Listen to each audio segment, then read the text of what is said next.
Hello Proponomics people, and welcome to the video summary from my Sunday supplement from the 10th of March 2024, which I called Damp Squib Budget, which is a headline that I saw doing the rounds a little bit, and it was the one that resonated with me the most because I was really expecting Jeremy Hunt to throw the kitchen sink at everything to try and stay in power, but ultimately there just wasn't that much ammo in the tank, and where in the last couple of budgets he's presided over, he actually had a bit more from the Office for Budgetary Responsibility, or the Office for the Bloody Ridiculous, as I prefer to call them, than he thought he would have. And this time around he had less than he thought he would have because of some disappointing figures for the economy in general at the end of 2023. You'll have noticed we slipped into that technical recession. The economy was down 0.1% Q3 23 and then 0.3% in Q4 23. So very shallow, but ultimately a recession.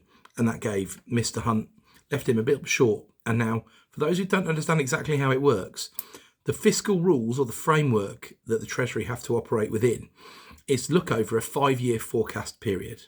And the goal is that at the end of that 5-year forecast period, the debt is coming down.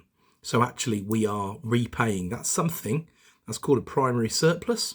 And that primary surplus hasn't actually been achieved since 2001 in the UK. So you can understand why quite a few of us are sceptical that that's going to be suddenly happening in 5 years' time in 2029, when there seems to always be a bit of an excuse as to why it doesn't happen.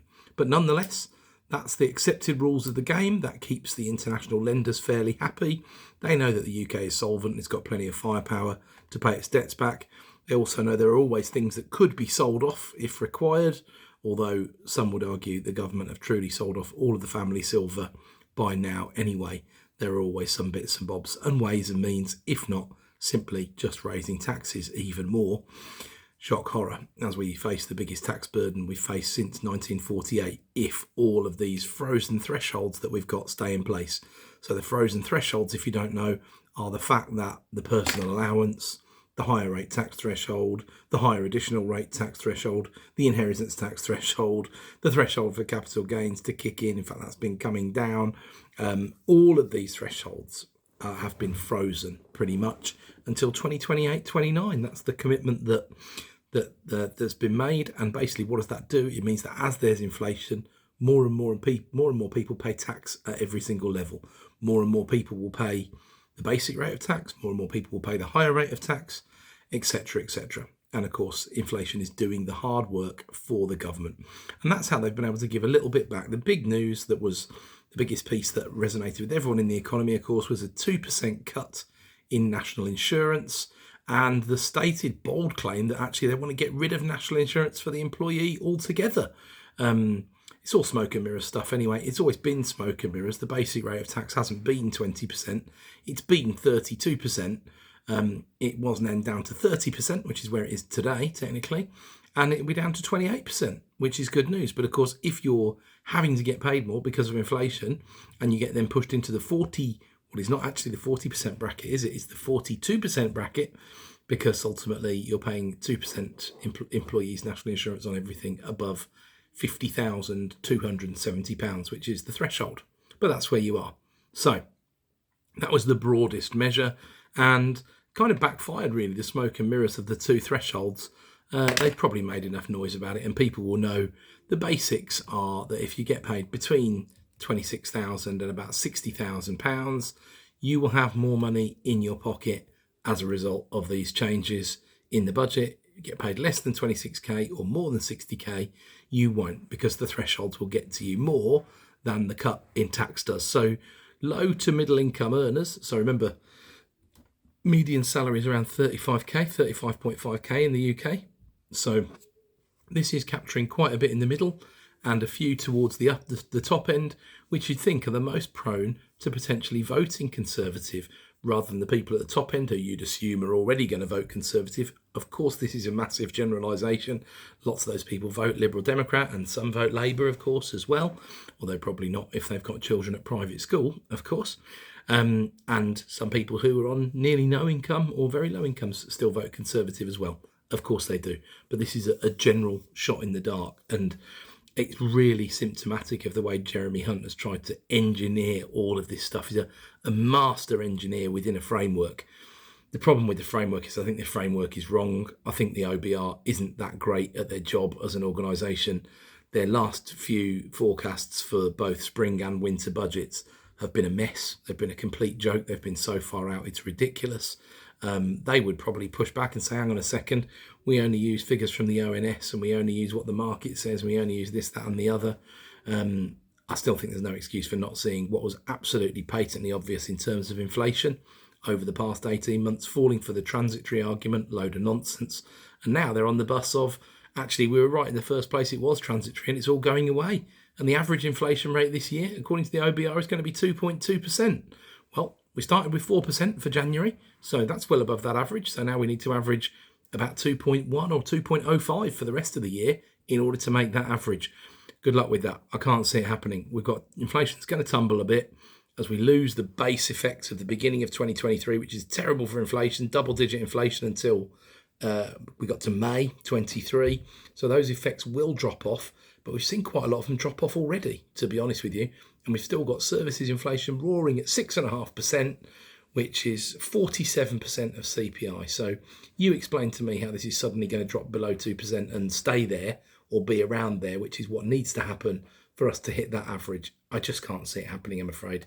Got wage rises, minimum wage up nearly 10% in 3 months' time. In 1 month's time, because it's already March. I mean, ridiculous, to be honest with you, but that's where we are. So onto the property specifics of the budgets, because that's me, enough of me on the macro. As you can tell, I could go on all day about it.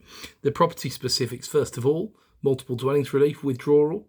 The argument is that it's being abused by property companies, by other private individuals who buy maybe a property with an annex and then split the stamp duty, and they lose lots of stamp duty by the fact there's an annex with a separate entrance. That's a bit of a classic MDR blag.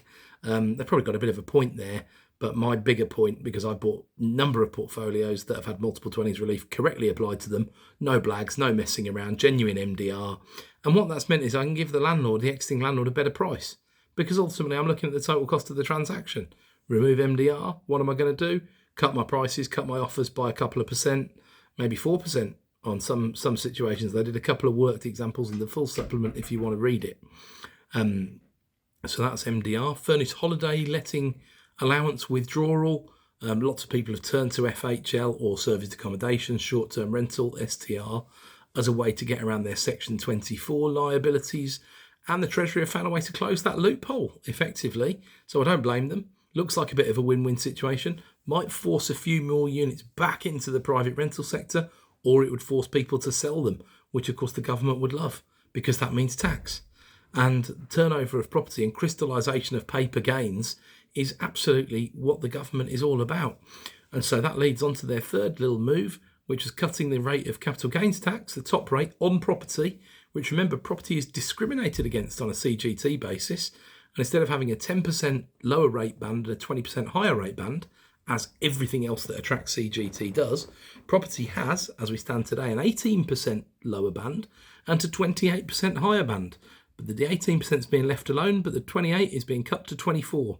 So that psychological 25% barrier has been breached, making it, guess what, even more attractive than it was for landlords to sell properties and take profits before, and I'm sure they won't be alone in thinking this, Labour come into power and put those taxes right back up again, because they'd love to see CGT up, although they maintain that's not in their plans, and the whole CGT versus income tax debate is somewhat nuanced one that you need to consider things like indexation, which has happened over the years, and corporation tax paid and all the rest of that. So not an easy one. But those were the big property changes in the budget.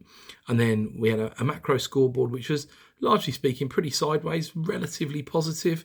You know, the services PMI, the flash PMIs got modified down slightly. The construction PMI got modified up quite a bit, nearly reached the magic 50, which is for not expanding but not contracting, which was relatively good news for the construction centre that's looked beleaguered over the last 12 months or so. And now we have to wait. Now, it'll be interesting to see, won't it? Because the next budget, in theory, would be an end of September sort of time, early October, is a traditional time for its release. But will we know when the general election is by then? Will we have had the general election maybe it's not Jeremy Hunt's last budget, but it's the last one that can really make a difference.